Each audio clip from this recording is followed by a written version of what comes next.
आज समाज में जिस तरह से प्रसंग चल रहे हैं उस पर आज हम चर्चा करें और सनातन धर्म पर, उसकी सहिष्णुता पर, उसके विस्तार पर, मनमाना आचरण या पाखंडवाद का निस्तारण पर चर्चा करें। प्रसंग है कि मुरारी एक कथावाचक संत, जिनका बचपन का या ये कह लें प्रसिद्ध से पहले या ये कह लें कि दंभ अहंकार बढ़ने से पहले तक का कथा वचन या प्रवचन आदि तो संयमित थे, पर आज मनमाने ढंग का व्यवहार करके अपने ढंग का एक नया शास्त्र ग्रहण करके मनमानी आचरण करके विश्व को संदेश देना, यह कहाँ तक उचित है, इस पर आज हम लोग चर्चा करेंगे। देखिए, पहली बात तो ये कि ये कथावाचक हैं, अर्थात पुस्तकों में लिखी हुई बातों की विवेचना करते हैं, एक्सप्लेनेशन करते हैं, शास्त्रों में लिखी हुई बातों का। तो शास्त्र की लिखी बातों का अगर आप विवेचक हैं, विवेचना करते हैं, बात करते हैं, उसको अक्षरशः पालन करते हैं तो कथा कहते हैं। कथा में अपनी बात नहीं मोड़ी जाती, कथा शास्त्र विहित होनी चाहिए और शास्त्र आप जो ग्रहण करके कथा जिनकी कहते हैं उस इष्ट के आचरण को ध्यान में रखना चाहिए। जिस आराध्य देव की आप कथा कहते हैं उसके लिए जिसने मानस की रचना की, वह परम श्रद्धेय तुलसी भी के नाम के आगे भी दास लगा हुआ है, समर्पण भाव दिखता है। तुलसीदास की रामचरित मानस पर आप कथा कहते हैं और स्वयं को बापू कहते हैं। आपके नाम के टाइटल के आगे बापू लगाया। कभी आपको लगा कि आपने किस चीज को जन्म दिया है संसार में? भगवान की आपके इष्ट ने गीता में कहा है, अहम सर्वस्य प्रभवा, मैंने सबको उत्पन्न किया है। और यही नहीं, भगवान ने कहा सारी प्रकृति मेरी अध्यक्षता में काम करती है, मम अध्यक्षेण प्रकृति सूयते सचराचरम। और आप अपने स्वयं को शास्त्र के स्पष्ट वाचक और शास्त्र को चुनौती देने के लिए दो वक्तव्य आपका आया जो सुनकर के अच्छा नहीं लगा, हृदय ग्लानि से भर गया, ये एक अलग बात है। उससे भी महत्वपूर्ण बात यह है कि आपने करोड़ नहीं पूरे विश्व के लोगों की जितनी संख्या होगी ऐसे सनातनियों को मिसगाइड किया है।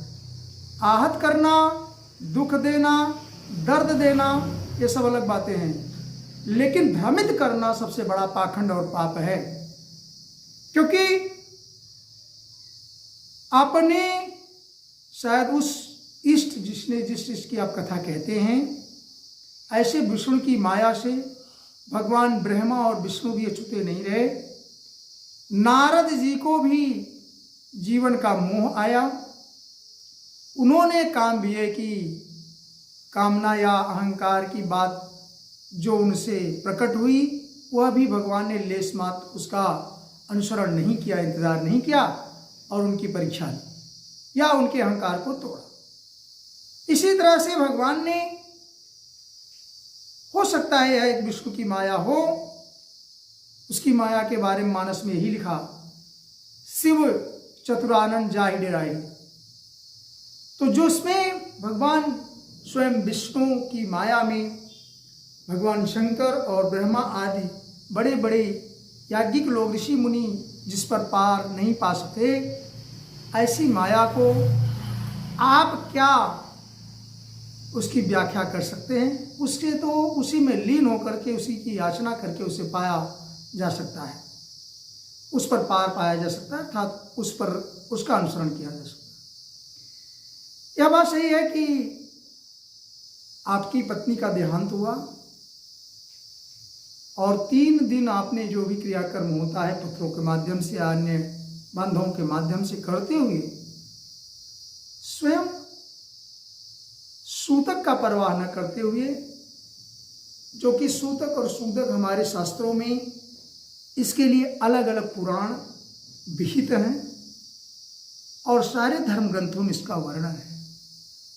वह इष्ट जो आपका इष्ट है, जिसकी कथा से आपका भरण पोषण होता है, उस इष्ट ने भी जगह जगह तिलांजलि, पिंडदान, यहाँ तक कि बहू सीता ने भी, उनकी पत्नी सीता ने, दशरथ की बहू सीता जी ने भी पिंडदान आदि किया। और यही नहीं, कृष्णा अवतार में भगवान ने जगह जगह पिंडदान की प्रेरणा दी है। अर्जुन से कराया तो कहीं अपने भक्तों से करवाया, अपने परिवार के लिए किया, और प्रेत मुक्त के लिए एक भगवान ने गरुड़ के संवाद में गरुड़ पुराण की रचना करवा दी। गरुड़ पुराण के सारोद्धार खंड में केवल प्रेत मुक्ति या मरे हुए व्यक्ति के लिए क्या क्या क्रिया यथोचित है, 10 क्रिया का पूर्ण वर्णन भगवान के श्री मुख से, ऐसे भगवान के श्री मुख से जिनकी कथा से आपकी रोजी रोटी चलती है, जिनकी कथा करने से आपका जीवन चलता है, जिनकी कथा करने से आप इतने ऊंचे बने हुए हैं आज, शायद उसकी बात को आपने, भगवान ने जो गरुड़ से गरुड़ पुराण में सारोद्धार खंड में 10 गात्र की कथा के अंतर्गत सारी बातें कही, आपने उसका भी ध्यान नहीं दिया। उसके लिए आप यह कहते हैं कि यह सूतक हमारे ऊपर लागू नहीं होता। भगवान ने धर्म की बात में यही कहा है कि धर्म क्या है, तो धर्मम तो साक्षात भगवंत प्रणीतम, भगवान के साक्षात मुख से निकले हुए आदेश ही धर्म है। और आप धर्म का पालन नहीं करते, कहते हैं कि हमारे ऊपर यह नहीं लगता। क्या आप उसकी प्रकृति से परे हैं? क्या उसने जो भगवान ने, इष्ट ने धर्म की व्याख्या करी, अगर उन्होंने, भगवान ने गरुड़ को पूछने पर जगह जगह प्रश्नों का उत्तर दिया, तो आप पर वह लागू नहीं होता? क्या आप उस इष्ट से परे हैं? या तो आप इस धर्म से परे हैं और इसे केवल अपने जीने का एक जरिया बनाया, या प्रसिद्धि के बाद आप पर अहंकार, आप पाखंड आया, पतन का कारण हो सकता है। यह तो विष्णु की माया है। श्रीमद् भागवत विष्णु माया के अनेक खंड लिखे गए हैं, उसमें से एक प्रश्न हो सकता है। यही नहीं, आपने शायद धर्म सिंधु, निर्णय सिंधु, गरुड़ पुराण इत्यादि, जिसमें सारोद्धार खंड में, जिसमें सूतक और 10 विधि का वर्णन विशेषकर है, जिसमें भगवान ने स्वयं आदेश दिए हैं, ऐसे आदेश को आप नहीं मानते। और गरुड़ पुराण के सारोद्धार खंड के 13वें अध्याय में 13 चैप्टर 23 श्लोक, जो आपका ये कहना है या आपका ये बचाव पक्ष है कि हम वैष्णव हैं या हम पर किसी तरह का सूतक लागू नहीं होता, लेकिन आप वैष्णव हो सकते हैं। वैष्णव में यह विचार कहीं नहीं है, एक्सेप्ट 2-3 चीजें ऐसे हैं जिन पर छूट है। भगवान ने कहा व्रतिनो मंत्र पूतस्य, जो व्रतधारी हों, जिन्होंने पूरा जीवन अपना अनुष्ठान किया हो, सन्यासी का हो। मंत्र पूतस्य, जो ऋग्वेद, सामवेद, अथर्ववेद, चतुर्वेद के उद्गाता हैं, मंत्र को धारण करते। आप तो कथावाचक हैं, आप तो रामचरितमानस की लाइनें कहते हैं, अवध भाषा में आप व्याख्या करते हैं, आप खड़ी बोली और अवधि का प्रयोग करते हैं। आप मंत्र पूतस्य भी नहीं हैं। साग्निका द्वितस्य च, और साग्निक होना और द्विज होना, ब्रह्मनिष्ठस्य, ब्रह्मनिष्ठ भी आप नहीं हैं, आप दंडी स्वामी नहीं हैं, यति नहीं है। यतिनो नहीं राज्याम च सूक्तम, न तो आप राजा हैं, न तो आप सन्यासी हैं, न तो आप यति हैं, दंडी हैं, मुनि हैं, न तो आप वैष्णव के संत ही हैं। आप सिर्फ एक गृहस्थ कथावाचक हैं। क्यों ऐसा? इसलिए आपके पास बच्चे हैं 4 बच्चों में, जहाँ तक मेरी जानकारी है, यह जानकारी कम ज़्यादा सही भी हो सकती है, 3 लड़कियाँ और 1 लड़का, जिसमें 2 की शादी अन्य संप्रदाय में आपने किया। वो आपका व्यक्तिगत मामला है, व्यक्तिगत मामले में हम नहीं जाते, लेकिन उसका प्रभाव जैसे जल में कीचड़ और कीचड़ में पैर, जल में पैर रखने पर उस कीचड़ के द्वारा सर्वत्र वह जल गंदा हो जाता है, ऐसे ही अगर आपके परिवार में अन्य संप्रदाय की उपस्थिति है तो उसका प्रभाव कहीं न कहीं स्वच्छ जल पर भी पड़ेगा। अब कहीं कहीं आप प्रश्न में देखा हमने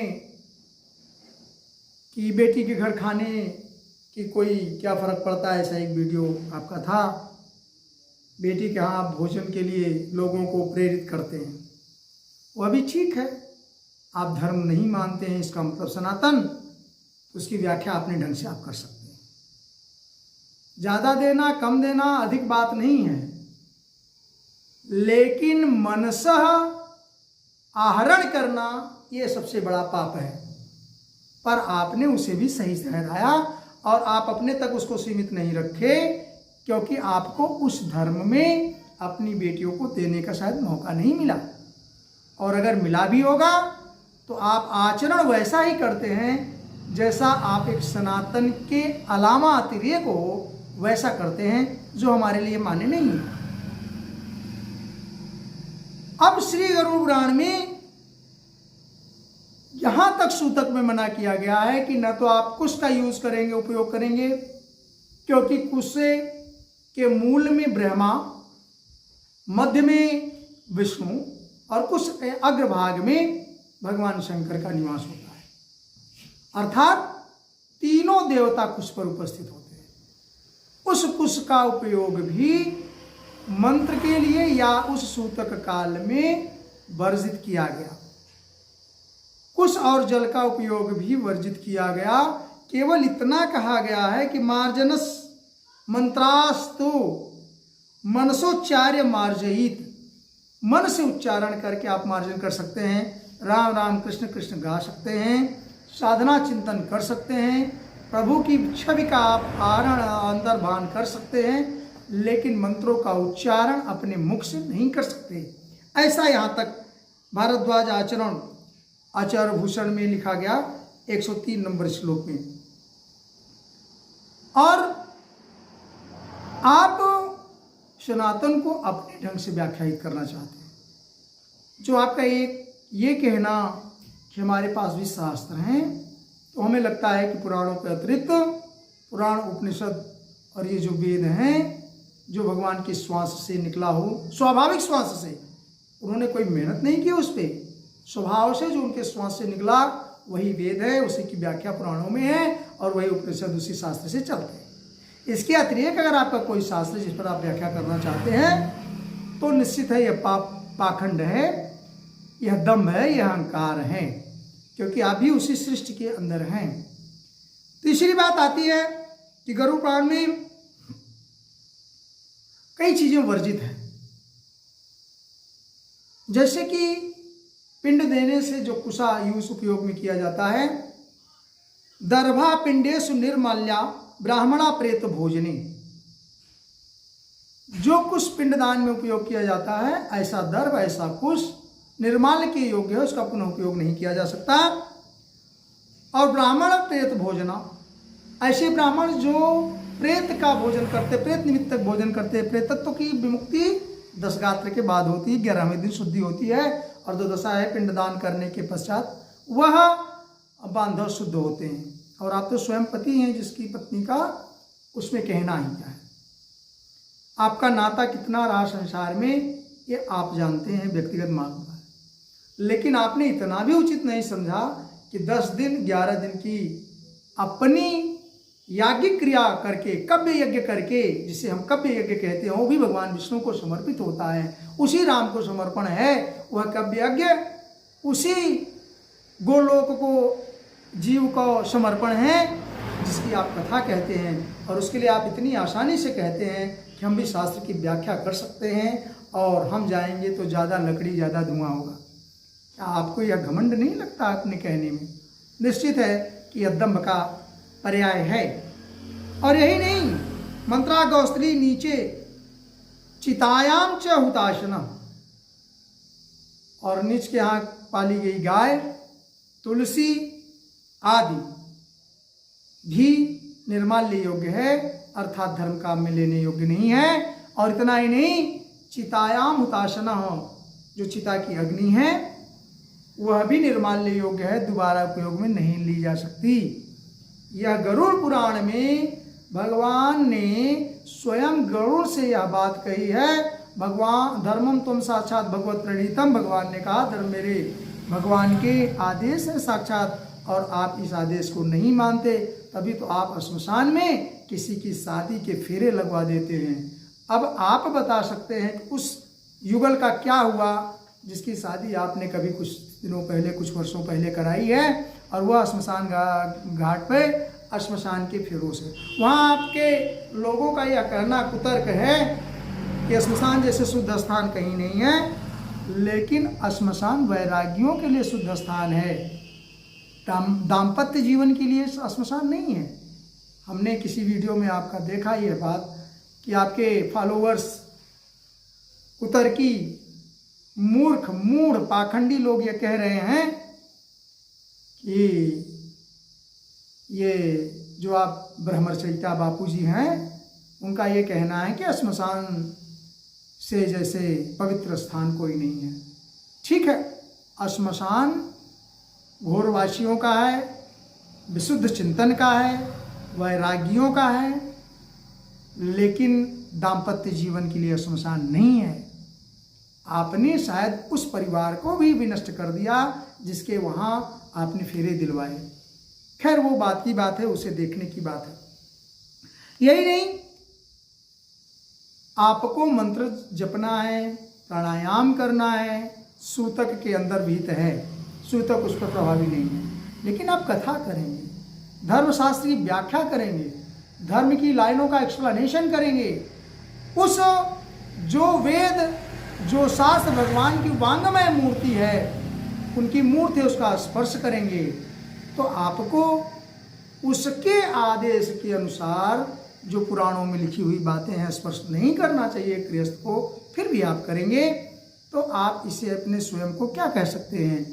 दूसरी बात यह है कि आपने केवल वांगमयी मूर्ति का स्पर्श नहीं किया, आपने उस काशी में जाकर पवित्र शिवलिंग का दर्शन किया स्पर्श के साथ। तो क्या आपको लगता है कि आप इतने निर्मल और इतने शुद्ध विशुद्ध हैं कि जितना स्वयं नंदीश्वर हैं?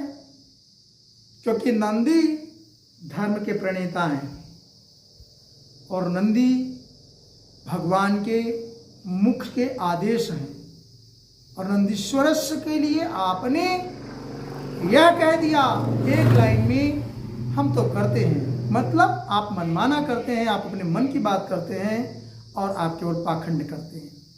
क्योंकि श्रीमद् भागवत में पाखंडियों के लिए बलराम जी ने सूत जी के लिए क्या व्यवस्था दी है वो अभी हम आगे चर्चा कर रहे हैं, क्योंकि आपका जो यह व्यासपीठ है कुछ वैसे ही स्थिति में आ गया है। यह आपने कर्म का लोप किया है। जो प्रेत क्रिया है, क्रिया कर्म कांड है, कव्य यज्ञ है, जो दशकात्र की क्रिया है, जो सनातनियों के पुराणोक्त शास्त्रोक्त क्रिया विधि है, उसमें आपने कर्म का लोप किया है। और कर्म का लोप का दोष लगता है गरुड़ पुराण सारोद्धार खंड 13 अध्याय 35 श्लोक। भगवान विष्णु ने गरुड़ से कहा, कर्म लोपा, जो कर्म का लोप करते हैं, कर्म का जहाँ लोप होता है, कर्मलोपा प्रत्यवायी भवेत् तस्मात् सपिंडनम निरग्निकः साग्निको वा द्वादशाहे समाचरेत। कहते हैं जहां कर्म का लोप होता है उसका दोष लगता ही है। अब इसका दोष आपको कितना लगेगा? आपने कर्म का लोप किया है, पूरी दुनिया देख रही है आपने कर्म का विधान का लोप किया है, इसका दोष कितना लगेगा? वह विष्णु भगवान जो गुरुओं से बताए हैं वही उस दोष की व्याख्या भी आपको समय पर कर देंगे। और यही नहीं, भवेत् तस्मात् सपिंडनम, उसके बाद उन्होंने कहा 12 दिन में भवेत् तस्मात् सपिंडनम, उसका सपिंडन होना चाहिए, पितरों के साथ मेल होना चाहिए।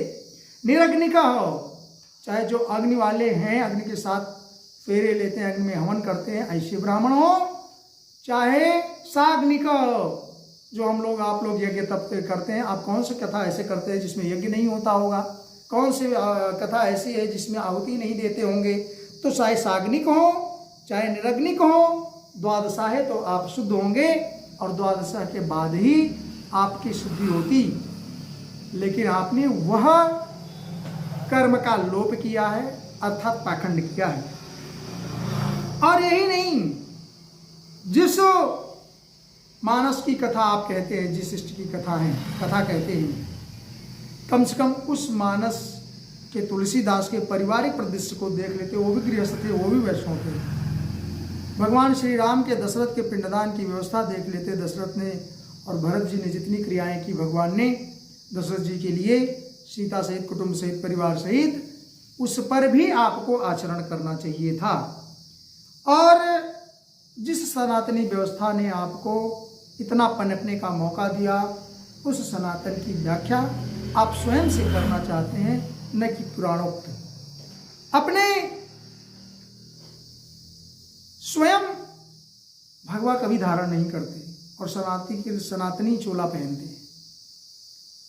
आप तो ठीक है वस्त्र पर नहीं जाते, लेकिन आप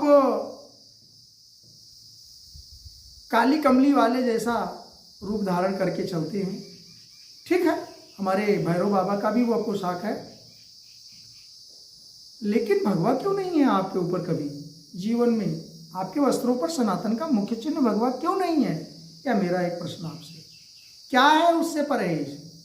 क्या वो आपको अच्छा नहीं लगता, या भगवान ने कभी धारण नहीं किया, या उस शास्त्र में पीले वस्त्रों या भगवा वस्त्र की मनाही कही गई है?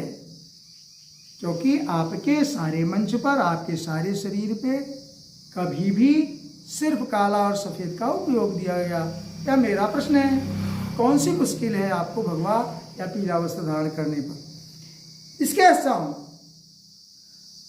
अब एक पाखंड और दंभी होने का जो उदंड है, भगवान की इच्छा से आपने ये कह दिया क्योंकि हम सर्वस्व प्रभुः मम अध्याक्षेण प्रकृति सूयते सचराचरम, मेरी अध्यक्षता में प्रकृति कार्य करती है। शायद यह भगवान की माया आपसे करा रही है, क्योंकि आपने एक इंटरव्यू में यह भी कह दिया बिना सोचे विचारे कि चुप रहना, मौन रहना, नाराज होना नहीं है। आप कह भी क्या सकते हैं? इससे ज़्यादा क्या अपेक्षा करी जा सकती है? आप कुतर के अलावा आपके मुंह से कुछ निकल नहीं सकता, क्योंकि गलती आप कर चुके हैं। अब आप उसको सही बताने के लिए अन्यत्र शास्त्रों की व्याख्या करने पर आमादा है। एक बात। दूसरी बात, आपने एक बात और कही कि काशी क्यों नहीं आऊंगा, तो this is our right. Kashi तो विदेशी भी आता है, काशी तो ईसा मसीह वाले भी आते हैं, काशी तो में रहने वाले अन्य संप्रदाय के लोग भी हैं। चोर चंडाल उचक्के सब काशीवासी हैं, भूत प्रेत सब काशी में रहते हैं। तो आपको कोई मना थोड़ी करता है। लेकिन आप सनातनी हैं, आप अभी अछूते हैं, अभी आप प्रेत क्रिया में हैं, तो आपको आना और आपका दर्शन करना ये कहाँ तक उचित था? और यह सनातन की व्याख्या है क्या आप विश्व को यही संदेश देना चाहते हैं कि सभी लोग सूतक न माने और सब अपने परिवार की दैहिक क्रिया ना करें और आप जैसे पाखंडी जैसे यहाँ वहाँ भजन गाते फिरे। एक प्रश्न और, जब आपने ये कह दिया कि काशी तो हम आएंगे, तो आपने काल की गति को भी रोक दिया, और काल किसी को छोड़ता नहीं। पत्नी का देहांत हुआ, आप अमर भी नहीं हैं, या हम आप संसार में कोई अपनी मृत्यु को जानता नहीं है, तो आपने यह दृढ़ता से कहा कि काशी आऊंगा और कबीर मानस के साथ आऊंगा। तो रामचरितमानस में क्या इतना हल्कापन है जो आपने पूरे जीवन उससे लाभ लिया, और अब रामचरितमानस के साथ नहीं आएंगे, कबीर मानस के साथ आएंगे? यह भी व्याख्या आपको करनी पड़ेगी किसी न किसी माध्यम से। कबीर मानस क्या रामचरितमानस से कुछ अलग है, या आप रामचरितमानस जो गाते हैं जिससे आपका पालन चला संसार में, उसको अब आप छोड़कर दूसरी मानस लेना चाहते हैं? हो सकता है कि आप अपना धर्म भी परिवर्तन कर लें, तो कोई आश्चर्य नहीं होगा, क्योंकि जब आदमी फंसता है तो कुतर्कों की ही व्याख्या करना शुरू कर देता है। इस तरह से यह भी भगवान की इच्छा ही समझी जा सकती है। इसी के दौरान एक छोटी सी बात और अब हम व्याख्या करके अपने बात को बंद करेंगे। रोमहर्षण जो व्यास भगवान के शिष्य हैं, जिन्होंने अन्य शास्त्रों का अध्ययन किया और पुराणों का अध्ययन किया, वेदों का अध्ययन किया, और किया ही क्यों नहीं, सुना भी, क्योंकि भगवान किसने, व्यास जी जो स्वयं परब्रह्म हैं, जो विष्णु अवतार हैं, उनके शिष्य हैं सूत जी, रोमहर्षण जी से कहते। उन्होंने भी आप ही के जैसे एक जगह पाखंड किया, और वह कथा श्रीमद् भागवत के 10वें स्कंद के 78 चैप्टर 78वां अध्याय में 25, 26, 27 श्लोकों में स्पष्ट हो जाती है कि रोमहर्षण के बारे में क्या हुआ और भगवान बलराम जी ने क्या कहा। यह मेरी अपनी बात नहीं है, बात तो जितनी हुई वह मैंने सारे पुराणों से ही करी, मेरी अपनी स्वयं की बात नहीं है। केवल तकलीफ ये है आप विश्व को ऐसा संदेश देने जा रहे हैं जिससे सनातन की मटिया मेट कर दे रहे हैं। हालांकि सनातन को कोई फर्क नहीं पड़ने वाला है, पर आपका मानमर्दन अधोगति जरूर हो जाएगी। तो शास्त्र विहित भी अधिक अधोगति हो रही है और समाज में भी आपको अधोगति हो रही है। तो सूत जी इसी तरह से कहते हैं कि एक व्यासपीठ पर बैठे और बलराम जी के आने पर उनका अनुवादन नहीं किया, अभिवादन नहीं किए, या वो उन्हें अनजाना अनदेखा करके उनका मर्यादा का कहने का मतलब पालन नहीं किए। ठीक उसी तरह से जिस तरह से आपने सनातन की मर्यादा का उल्लंघन किया। और उस समय भगवान बलराम अति क्रुद्ध होकर के अंततः रोमहर्षण की मृत्यु का दंड दिया, अमृत दंड दिया। उनकी बातों को जो श्रीमद् भागवत गीता के 10 स्कंद के 18वें अध्याय में लिखी, वो बात हम आपसे कहते हैं, क्योंकि आपके इस चैनल के माध्यम से हमारी आपकी वार्ता, ये जो चर्चा चल रही है, जो आरोप प्रत्यारोप हो रहा है, इसके माध्यम से इसी जितने विश्व के लोग हैं शायद उनको तक भी यह बात पहुंचेगी अधिक अधिक। इसलिए बता देना चाहते हो, पाठ को श्लोक पढ़ देता है। श्लोक नंबर 25, ऋषेर भगवतो भूत्वा शिष्यो अध्यत्य बध्वानि च से इतिहास पुराणानि धर्मशास्त्राणि सर्वशः। रोमहर्षण कोई सस्ते ऋषि नहीं है। रोमहर्षण कैसे हैं? जो शास्त्र पुराण का अध्ययन किया है, व्यास के शिष्य हैं, इतिहास पुराण आदि के जाता हैं, धर्मशास्त्र के सर्वस्व हैं, सब कुछ वो जानते हैं। लेकिन क्या कमी है? आप में भी चिंतन है, शास्त्रों का अध्ययन किया, सुना आपने, कुरान भी पढ़ा, कुरान आपके हृदय में रहती है। तो गीता का एक श्लोक अर्जुन से भगवान ने कहा कि ईश्वर सर्वभूतानां हृदय तेषु तिष्ठति अर्जुन,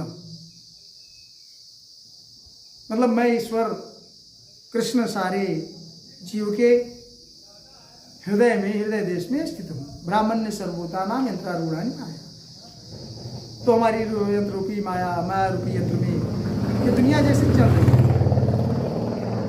तो ईश्वर सर्वभूतानां हृदय देशो तिष्ठति का अर्जुन का यही अर्थ है कि हे अर्जुन, मैं वो भगवान सारे मनुष्य के हृदय में स्थित हूँ।